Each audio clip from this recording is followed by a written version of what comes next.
What's going on, guys? Riley here. Today we are getting the damages to the Hellcat appraised, and we're going to see how much it costs to repair this baby.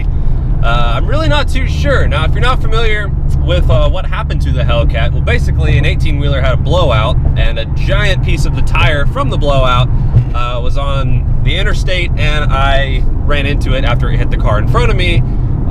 Yeah, fun times. So the Hellcat currently has a damaged front bumper, front little lip, damaged fender, and a slightly damaged wheel. So today we're going to find out how much it costs to repair it. We're going to find out whether or not I'm going to go through insurance or not. Kind of depends on the cost of the repairs.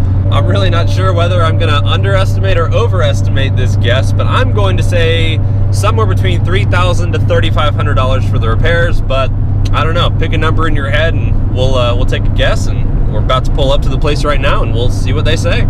2 hours later. All right, so some time has passed since that last clip. I obviously met with the adjuster there at the Caliber Collision location.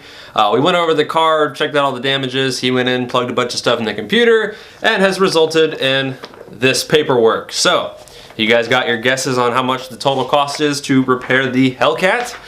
Well, let's see, page 3. I'll just show you actually.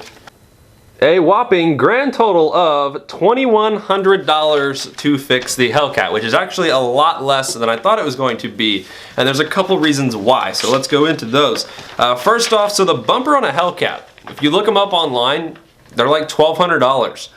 Somehow, he came back with a quoted price of $442 for the bumper on the Hellcat, so I was like, well, that's cool. That bottom little air deflector, the front splitter, whatever you want to call it, $115 for that, which is about what I thought it would be. And lastly, for the front bumper, it will need new little rivets and hardware and stuff like that, which is not a huge deal. And then I assume they're going to take all the grills and different headlight bezels and all that stuff from the current bumper and put them onto the new one, so there's obviously some labor involved with that. Now, as far as the fender goes, apparently it's a really easy fix. They're going to pop the dent out, repaint it so it all looks nice, because there was a couple little like chips, I guess, from where the metal parts of the tire hit the car. But really nothing too labor intensive. I mean, as far as the most expensive part there, it'll be replacing the Hellcat emblem.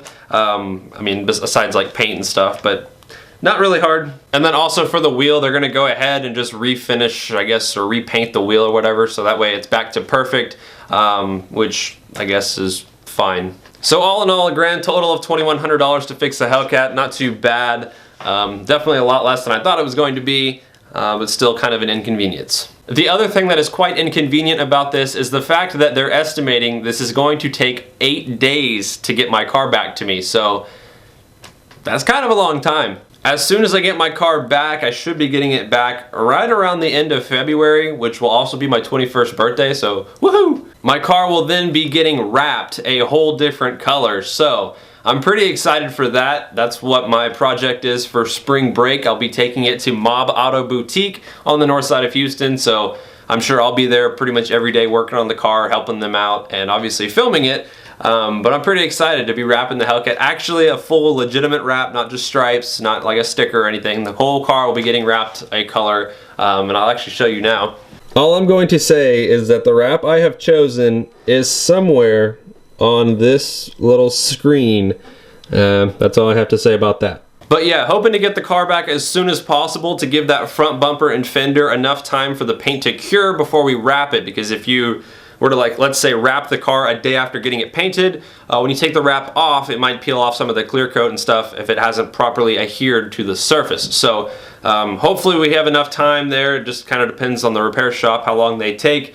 If we're cutting it too close, then we won't wrap it that week. We'll put it off for a little bit, but I guess now is just kind of, we'll see how things align and the timing of everything, but I'm looking forward to it.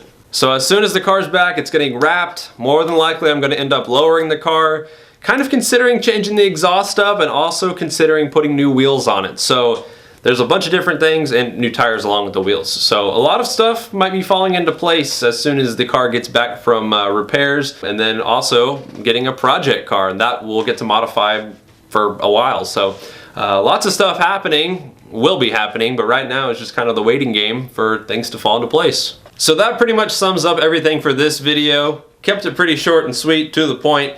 Now, as far as the next video goes, we'll do something fun, but I also want to talk about Tim Kuniskis, who is the former president and CEO of Dodge, leaving Dodge and going to be the new head of Maserati and Alfa Romeo. So what does that mean for Dodge? What does that mean for the Demon, the Hellcat, and future Demons and Hellcats, or whatever they were going to call them?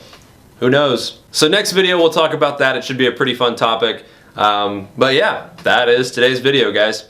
So thank you all for watching. I will see you all in the next one. Take it easy.